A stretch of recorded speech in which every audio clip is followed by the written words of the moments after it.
about giving people back the power, the confidence, the strength, and bringing this back. And for years and years and years, it's never died. All these other chemicals that are involved in this cause us a lot of side effects.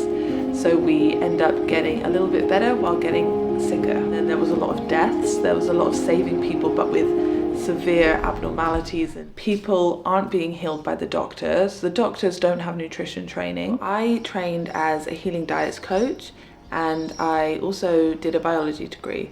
And alongside that, I also did lots of self-reading over the last 10 years, self-healing, trying different things, and reading lots of articles, researching, and generally just trying to heal myself without medication, without doctors, without any harsh chemicals, and went through a process of basically removing harsh chemicals from my life and wanting to really get away from that reliance on modern medicine and the societal beliefs that we have that if we have a problem, we have to go to somebody else because we don't have the knowledge. And a lot of the time that's true, and it's because the knowledge has actually been lost. I'm going to put up some book recommendations as we go, but one really interesting book, it's called The Green Pharmacy, and it's the history of modern medicine and herbal medicine, and how they were kind of both used for a long time and both kind of running alongside each other. And then they started to compete and fight against each other. And natural herbal medicine was used a lot by non-professionals. It was passed down through generations in tradition and culture, and it was used by poor people and by mothers and carers and wise women. And that kind of ended up getting it a bit of a bad rap. And there's a lot more to it, and it's a really, really interesting book. It kind of talks about how, doctors kind of lost all of that knowledge about herbs and kind of just wanted a black and white, as we do, simple, one size fits all thing. And so they kind of ended up not learning and losing all of that information about all the individual herbs and how they heal and how powerful they are and what they do.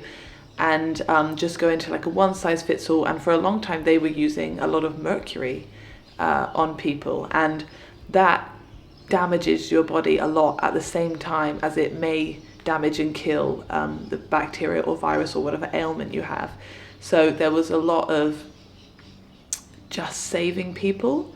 And then there was a lot of deaths. There was a lot of saving people, but with severe abnormalities and deformities and lifelong illnesses. There wasn't much control at that time, so doctors carried on using it for a long time. And then pharmacists came in and started using lots of chemicals and different cocktails of chemicals, and then eventually that's what transformed into our pharmaceutical industry and our medical industry and what doctors are prescribing.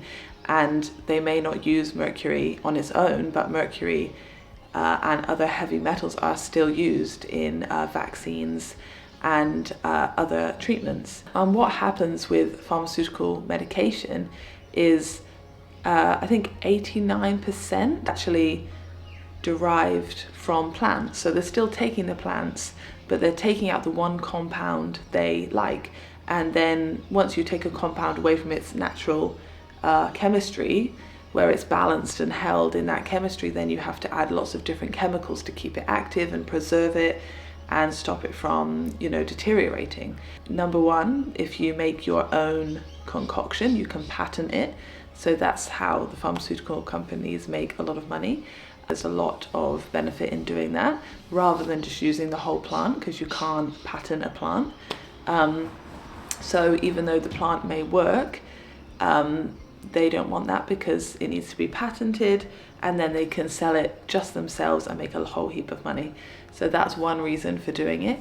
And another reason is they can make it very strong, a bit stronger, and happen and work more quickly. But what also happens is that all these other chemicals that are involved in this cause us a lot of side effects. So we end up getting a little bit better while getting sicker over the long term. And in that way, it's still using the same system as mercury. how it was sometimes heal people, but also be slowly poisoning people, or sometimes severely poisoning people. So there's a lot of issues with mainstream medication, and I don't want to get too far into it, but I basically did not like that. I never wanted to use that. I thought my body has the power to heal. I grew up, outdoors, growing plants, seeing how a good diet really affects you and really can change your whole energy and mindset and really help you on your healing path.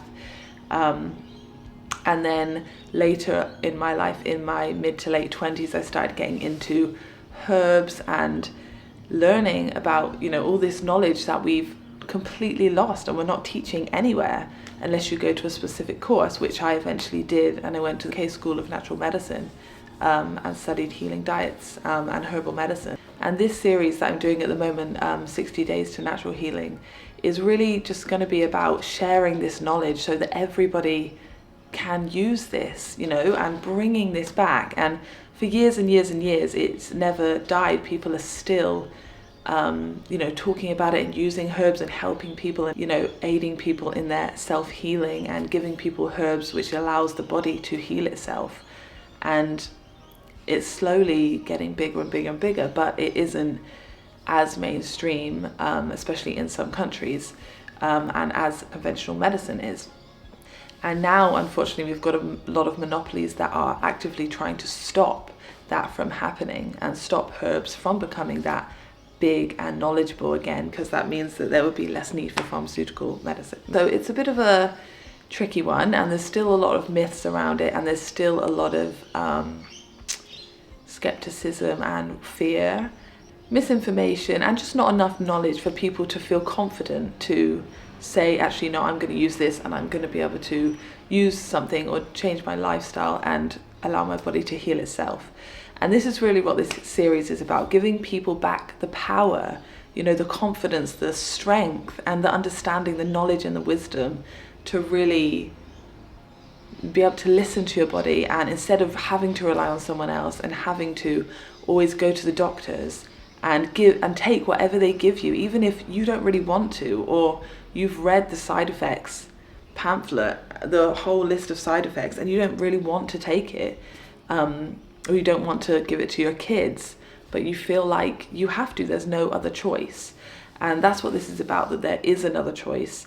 And it's, it's just a slow, no pressure, it's a slow relearning of our old cultures and tradition and all the wisdom that is still there, because it can be overwhelming, but it doesn't need to be. And so hopefully these videos are going to be helpful to some people. And just for example, a bit of a Bible that I use is the Lost Book of Herbal Remedies. This book is amazing, and it doesn't even talk about all the herbs that there is. There's more and more plants.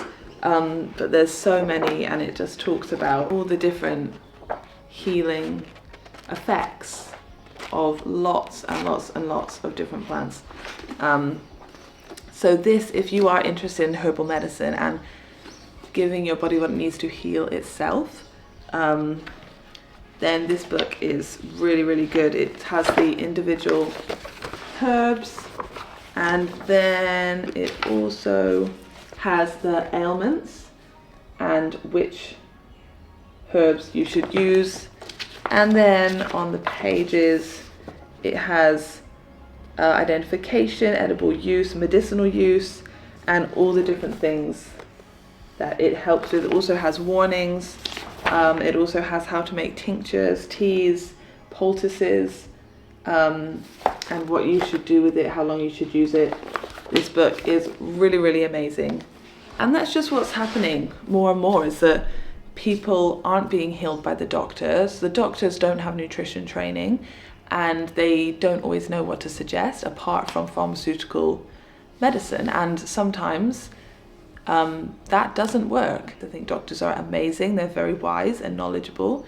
They are amazing at helping people in lots of different ways. And pharmaceutical medicine does help, and it has its place. We've kind of been thinking about it as that's who you go to, that's it, that's all the information there is. And there is a lot more, and there is a lot of things that we can do for ourselves, because everyone can grow plants. Plants can't be patented, thank God.